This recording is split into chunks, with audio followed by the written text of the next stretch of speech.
जय श्री राम मित्रों, कैसे हैं आप। आशा करता हूँ आप स्वस्थ होंगे, प्रसन्न होंगे।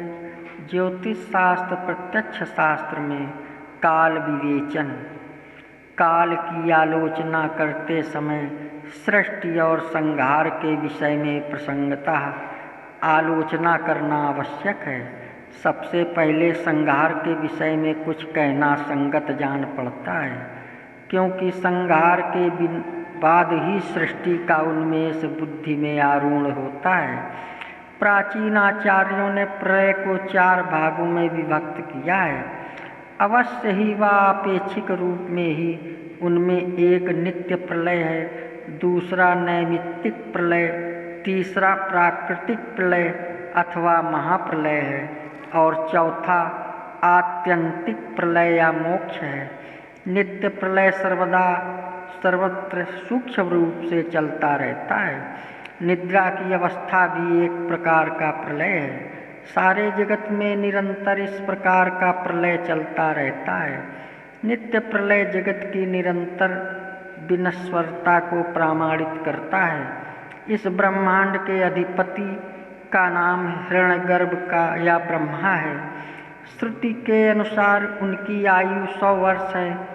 यह उनके निजी मान के अनुसार अथवा दिव्यमान के अनुसार है, ऐसा समझना चाहिए। जिसको हम ब्रह्मांड समझते हैं वह इस हिरण्यगर्भ का ही शरीर है।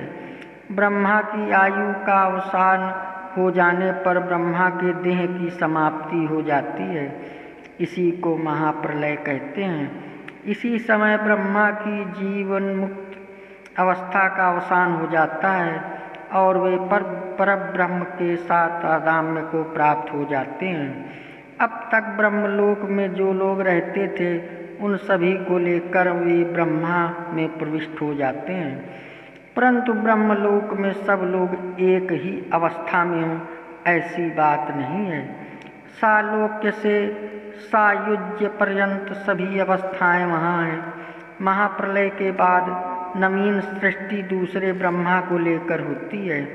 इसी प्रकार अनादिकाल से होता आ रहा है और अनंत काल तक होता रहेगा।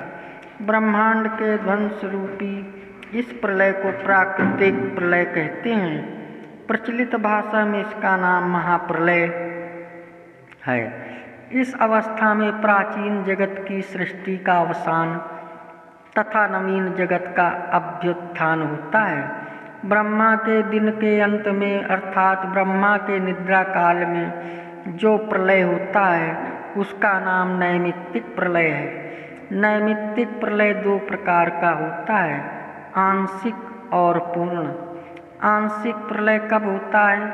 इसके उत्तर में आचार्यगण कहते हैं कि एक मनवंतर के बाद यह हुआ करता है। ब्रह्मा के एक दिन को कल्प कहते हैं। कल्प के अंत में जो प्रलय होता है उसका नाम कल्प प्रलय है। एक कल्प में अर्थात ब्रह्मा के एक दिन में 14 मनुओं का आविर्भाव और तिरोभाव होता है। 71,000 महायुग में एक मनु का आविर्भाव और तिरोभाव होता है। एक मनु के अवसान में एक प्रलयावस्था उदय होती है, तत्पश्चात द्वितीय मनु का उदय होता है इत्यादि। इस प्रकार 14 मनु का आयुष्काल पूर्ण होने पर ब्रह्मा का एक दिन पूर्ण होता है। मनवंतर प्रलय से कल्प प्रलय व्यापक है और कल्प प्रलय से महाप्रलय व्यापकतर होता है। एक मनवंतर में मनु के साथ इंद्र, ऋषि, देवर्षि और पितृगण का परिवर्तन होता है। मनवंतर प्रलय में पृथ्वी जलमग्न हो जाती है तथा भूलोक से भूवरलोक और स्वर्लोक का संबंध विच्छिन्न हो जाता है। महरलोक की अवस्था अविकृत रहती है। पूर्ण नैमित्तिक प्रलय के समय कल्प का अंत हो जाता है, अर्थात ब्रह्मा के एक दिन का अवसान हो जाता है। अतएव समस्त सृष्टि में निद्रा का भाव प्रबल हो जाता है। ब्रह्मा के निद्रागत होने के कारण कल्प प्रलय में सारा जगत सुप्त हो जाता है। उस समय भूवरलोक और स्वर्गलोक नहीं रहते, दग्ध हो जाते हैं। महारलोक के ऋषिगण ताप के कारण जनलोक में चले जाते हैं। इसके बाद नीचे के तीनों लोक जलमग्न हो जाते हैं।